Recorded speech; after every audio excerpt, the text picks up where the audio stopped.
Well, I'd like to tell a story today that starts with a green leaf. I know many of us in genealogy, when we see the green leaf or hear the term, there's one thing we tend to think about, right? Those Ancestry.com commercials where they tell you that all you need to do is go to the website, enter a few names, watch for those green shaky leaves to appear, and the world opens up in front of you. Of course, we know it's not that easy, but I do want to tell this story because this is an example where a green shaky leaf helped me make a very important connection. This is the family tree of my maternal grandmother, Alice Elizabeth McNair. She and her family were from Plymouth, North Carolina, and I was on the website one day working on my family tree, particularly on the profile of one of her ancestors, Prince Walker. So I'm on the site looking at the hints, and I'm taken to something very interesting.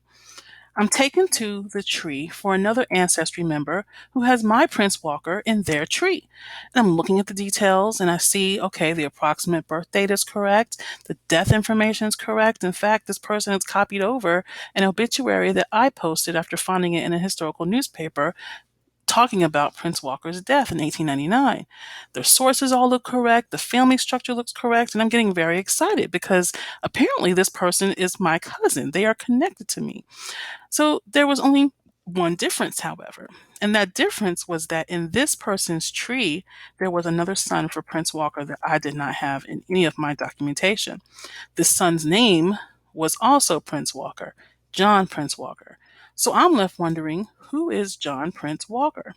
So I established contact with this tree owner through the messaging system, and we start exchanging information, and eventually we talk on the phone. And the descendant of John Prince Walker starts to tell me some very interesting information. She tells me a story about John Prince Walker that she's had because of the oral history in the family. So, John Prince Walker had been born a slave in Plymouth, North Carolina, and this is exactly where my family was from.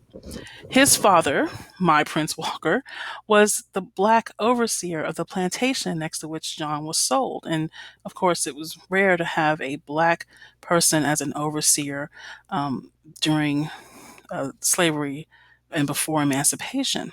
Well, John's new master was cruel and he began to run away. And he would run away and at one time going to his father at the neighboring plantation. And his father told him, look, next time you want to run away, come to me and I'll help you.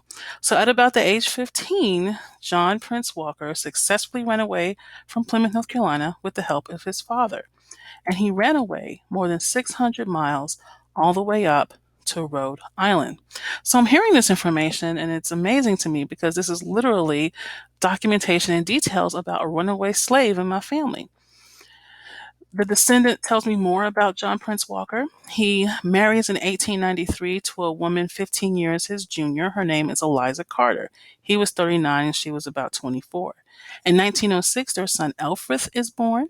In 1917, John Prince Walker passes away. In 1931, their grandson Elfrith is born. This is their son Elfrith's son. And in 1957, John's wife Eliza passes away.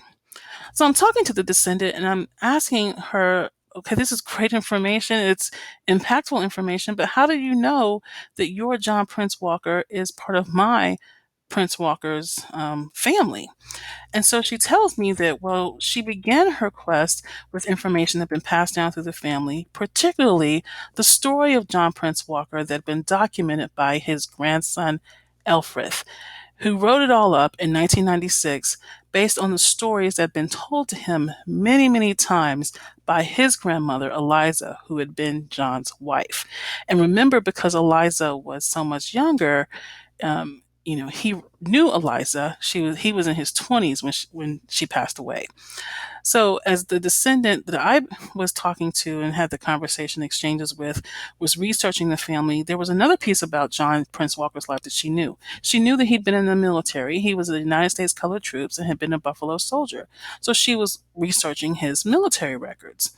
And when John Prince Walker passed away in 1917, his wife Eliza filed a claim.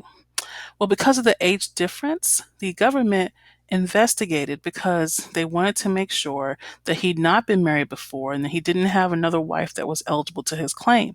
So they proceeded to go to Plymouth, North Carolina, and interview John Prince Walker's family members.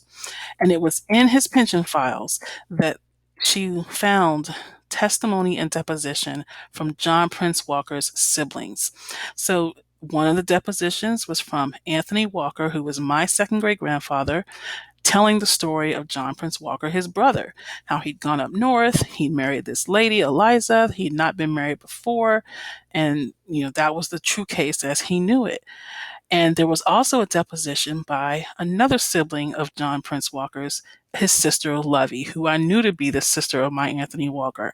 So without a doubt, this John Prince Walker was part of my family.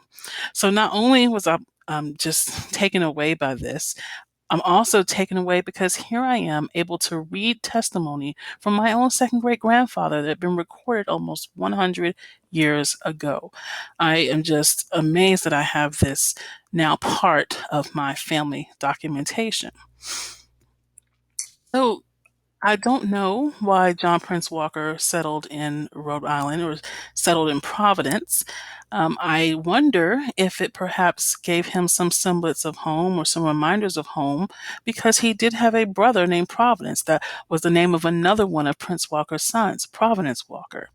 But through the Ancestry green shaky leaf and the connections I've been able to make with John Prince Walker's descendant, whose name I am preserving for her privacy, John Prince Walker, the runaway slave, has been able to come home.